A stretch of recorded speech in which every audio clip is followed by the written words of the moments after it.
Hello anime lovers, कैसे हैं आप सब। कहते हैं कुछ दर्द होते हैं जो ख़त्म नहीं होते, बस वक्त के साथ थोड़ा छुप जाते हैं। और क्लांट हमें यही सिखाता है कि हर दर्द के बाद एक नया सवेरा ज़रूर आता है। कोटोमी का चैप्टर क्लोज होता है और टोमोया की ज़िंदगी में एक नई फीलिंग जागती है, कुछ ऐसी जो उसने पहले कभी महसूस नहीं की। चलिए आज ले चलते हैं क्लांट के एक और गहराई भरे एपिसोड में। कोटोमी अब फाइनली ठीक है, उसका चेहरा ज्यादा काम है, उसकी आंखों में वो कांस्टेंट गिल्ट नहीं दिखता। गार्डन जो पहले सूना सूना लगता था, अब वहां से उसकी हंसी सुनाई देती है। टोमोया उसके साथ बैठकर एक छोटी सी सेटिस्फेक्शन महसूस करता है।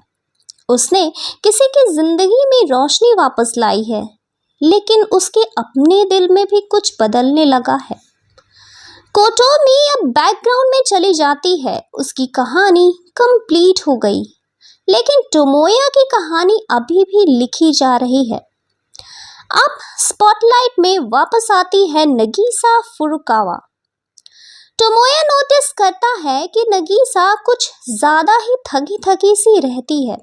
उसका चेहरा हल्का सा फीका है, पर फिर भी वो मुस्कुराती रहती है, जैसे हर पेन को मास्क करके सबको ठीक रखना उसकी जिम्मेदारी हो।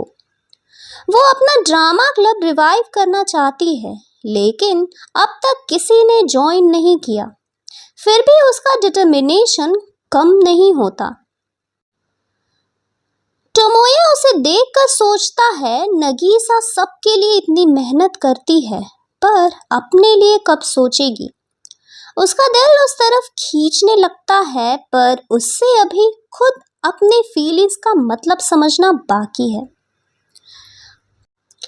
उसी वक्त टोमोया का इनकाउंटर होता है अकियो सैन और सैनी सैन से।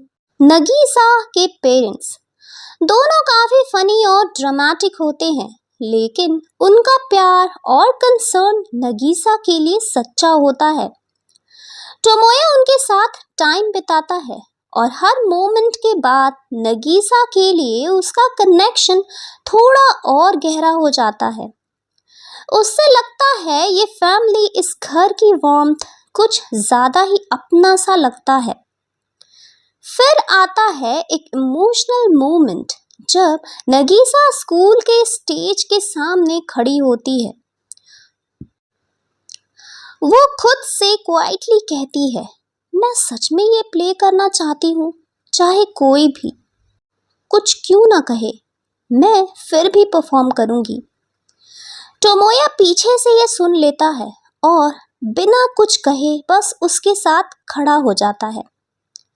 उस मोमेंट में टोमोया को एक रियलाइजेशन होता है कि नगीसा का सपना छोटा नहीं है, वो फ्रेजाइल है, पर उसकी हिम्मत बहुत बड़ी है।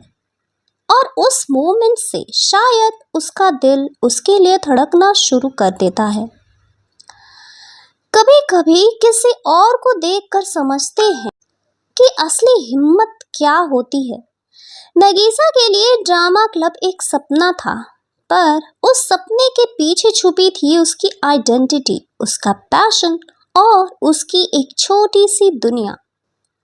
टोमोया के लिए ये बस एक और लड़की नहीं थी, वो बनने लगी थी एक रीजन जीने का, सोचने का और पहली बार किसी के लिए रुक जाने का। एपिसोड 14 एक सॉफ्ट शुरुआत है एक नए रिश्ते की। अगर आपको ये एपिसोड ब्रेकडाउन पसंद आया हो तो लाइक ज़रूर करें। कमेंट्स में लिखें क्या आपको नगीसा के ड्रीम्स रिलेट करते हैं, और सब्सक्राइब ज़रूर करें, क्योंकि अगले एपिसोड में टोमोया एक ऐसा फैसला लेगा जो सब कुछ बदल देगा।